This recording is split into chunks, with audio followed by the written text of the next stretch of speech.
শুধু একবার কাউকে পাঠান, অনেক মানুষ এসব গুনাহ করা থেকে বেঁচে যাবে। একা আছেন, আল্লাহকে স্মরণ করুন। কষ্টে আছেন, মোহাম্মদ ও আলে মুহাম্মদের উপর দরুদ পড়ুন। মন খারাপ থাকলে ইয়া হাইয়ু ইয়া কাইয়ুমও পড়ুন। টেনশনে থাকলে ইয়া রাহিমও পড়ুন। ফ্রি থাকলে মেসেজটি ফরওয়ার্ড করুন, হে আল্লাহ, আমার উপর এবং তোমার নবীর উম্মতের সকল সদস্যদের উপর তোমার রহমত বর্ষণ করো, আমিন। তথ্য: আপনি কি জানেন পবিত্র কোরআন শুনলে ক্যান্সার হয় না? আর যদি ক্যান্সার সেল শরীরে থেকেও থাকে তাহলে তাও মারা যায়। দীর্ঘ সময় ধরে আল্লাহকে সেজদা দিলে জ্ঞান ও বুদ্ধিশক্তি বাড়ে। মাথা ব্যথার সমস্যা হয় না, চুল পড়া দূর হয়ে যায়। এই মেসেজটি ফরওয়ার্ড করতে শয়তান আপনাকে বাধা দিবে, কিন্তু আপনি এটা হতে দিবেন না।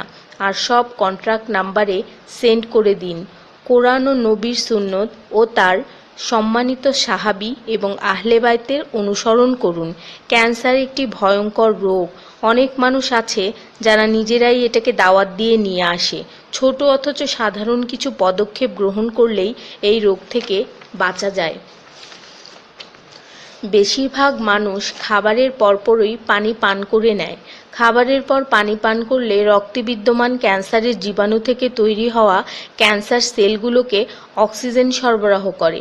নবী পাক সাল্লাল্লাহু বলেছেন, খাবারের আগে পানি পান করা শেফা। খাবারের পরপরই পানি পান করা কলেরা রোগের কারণ। তাই সর্বোত্তম হলো খাবার শেষ করার কিছুক্ষণ পর পানি পান করা। তিনি আরও বলেছেন, 1 চিমটি লবণ খেয়ে খাবার শুরু করো আর 1 চিমটি লবণ দিয়ে খাবার শেষ করো।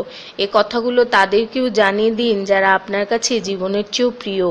যদি কোনো ব্যক্তি ঘুমানোর সময় 21 বার বিসমিল্লাহির রহমানির রহিম পড়ে, আল্লাহ তখন ফেরেশতাদেরকে হুকুম দেন এই ব্যক্তির প্রতিটি নিঃশ্বাসের বদলে নেকি লেখা হোক। আপনার মোবাইলে যত নাম্বার সেভ করা আছে তাদের সবাইকে এটা ফরওয়ার্ড করুন, আর তখন দেখবেন কত মানুষ আপনার কারণে বিসমিল্লাহ পড়ছে। শেফা আর শেফা: রোজ একটা করে আপেল, নো ডক্টর। রোজ 4টা বাদাম, নো ক্যান্সার। রোজ একটা লেবু, নো ফ্যাট। রোজ 1 glass milk, no bones problem. রোজ 12 গ্লাস পানি, নো স্কিন প্রবলেম। রোজ 4টা খেজুর, নো উইকনেস। রোজ 5 ওয়াক্ত নামাজ, নো টেনশন। রোজ কোরআন অর্থসহ তেলাওয়াত, happy and happy. So don't stop forward please. স্কিনের জন্য অজুর পানি, হার্টের জন্য কোরআন তেলাওয়াত, স্বাস্থ্যের জন্য নামাজ, আর খুশি থাকার জন্য আল্লাহর জিকির করুন। জেনে রাখবেন, ভালো কথা প্রচার করা সৎকার সমতুল্য, সাথে 30 লাখ নেকি